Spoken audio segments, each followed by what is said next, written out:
मुझे 100% पता था कि इनका भी मार्वल से कुछ ना कुछ लिंक तो होगा ही। हे गाइस, ना हो आपका स्नैच से भी, और आज हम बात करेंगे मार्वल टेलीविजन से आई सीरीज वंडर मैन की। जी हाँ भाई, ये सीरीज मैंने देख ली और मैं आपको बताऊंगा कि ये सीरीज कैसी है, ये मार्वल से लिंक है कि नहीं, इसको देख के टाइम पास होगा या फिर आप इसका स्किप भी कर सकते हैं। बस जब इस सीरीज का ट्रेलर आया था तब मुझे लगा ही था कि यार नॉर्मल सी सीरीज रहेगी, रहेगी, क्योंकि मार्वल ने जब जब मार्वल टेलीविजन सीरीज बनाई है तो उनका रिकॉर्ड रहा है कि हगने का, उन्होंने हमेशा हगा।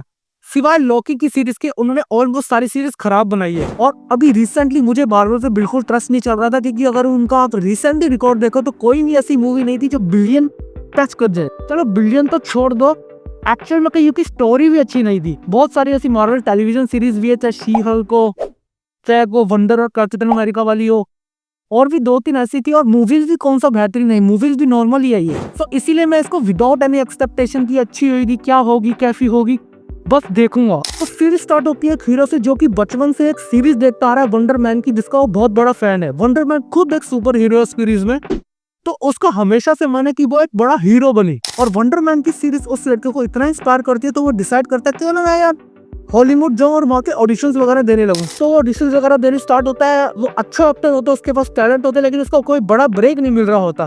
तो उसको पता लगता है कि एक हॉलीवुड का ऑस्कर विनिंग डायरेक्टर प्लान कर रहा है वंडर मैन के ऊपर सीरीज बनाने की। तो हमारे हीरो को किसी भी तरीके से उस सीरीज का लीड एक्टर का रोल चाहिए। लेकिन दूसरी तरफ DODC मतलब डिपार्टमेंट ऑफ डैमेज कंट्रोल उनके पीछे पड़े हुए हैं, क्योंकि उनको लगता है इनके पास सुपर हीरो पावर्स है।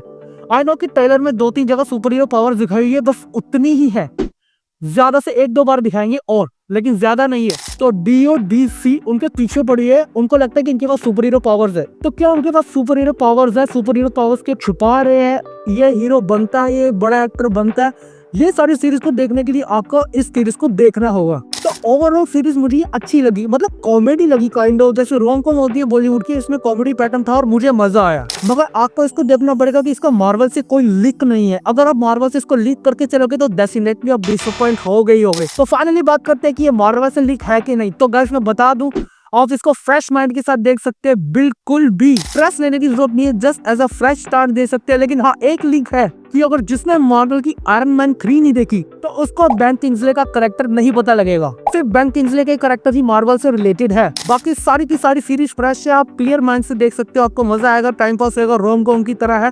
रोम कॉम में वर्ड यूज कर रहा हूँ, लेकिन कॉमेडी काइंड ऑफ है, जैसे मार्वल का टच होता है। बाकी सीरीज देखने में एकदम ग्राउंडेड लगती है, एकदम नेचुरल लगती है, ज्यादा शोशाबाजी नहीं दिखाई, नॉर्मल लगती है, देखकर मजा आता है। फिल्म की पेसिंग और एंगेजमेंट थोड़ी स्लो है स्टार्टिंग के 2 एपिसोड में, लेकिन हाँ वो कुछ सीरीज में ऐसे है जो हमको हुक कर लेते हैं, वो भी आप देखोगे तो आपको पता नहीं लगेगा। लेकिन हाँ, ये सीरीज आपको एकदम एंड तक एंगेज करके रखती है। कॉमेडी का मैंने बता ही लिया है कि रोम कॉम काइंड ऑफ है, जैसे मार्वल का टच होता है, ज्यादा हाई कॉमेडी नहीं है, just normal kind of jobs होते हैं, कंट्री जॉब्स होते हैं, जैसे अवेंजर्स में यूज हुए थे, तो वैसी काइंड ऑफ कॉमेडी है और वैसी कॉमेडी अच्छी लगती है मार्वल पे। एक्टिंग और परफॉर्मेंस सबकी अच्छी थी, सारे ठीक ठाक कैरेक्टर्स परफॉर्म कर रहे थे, टाइम पास कर रहे थे। लेकिन बेन किंग्सले का कैरेक्टर मुझे पर्सनली बहुत पसंद आया, क्योंकि मैं उनको आयरन मैन 3 से जानता था, उन्होंने उनमें भी काफी अच्छी एक्टिंग की थी और यहाँ पर वो कैरेक्टर को और ज्यादा दिखा, तो और ज्यादा मजा आता है उस कैरेक्टर को देख के जब जब वो स्क्रीन पे आता है। सिनेमेटोग्राफी ऑब्वियसली बात है, मार्वल है, पैसा फूसा तो खर्चे गई था, टॉप नॉच लगती है वेब सीरीज, मजा आता है देखने में, फिल्म की लुक, फिल्म का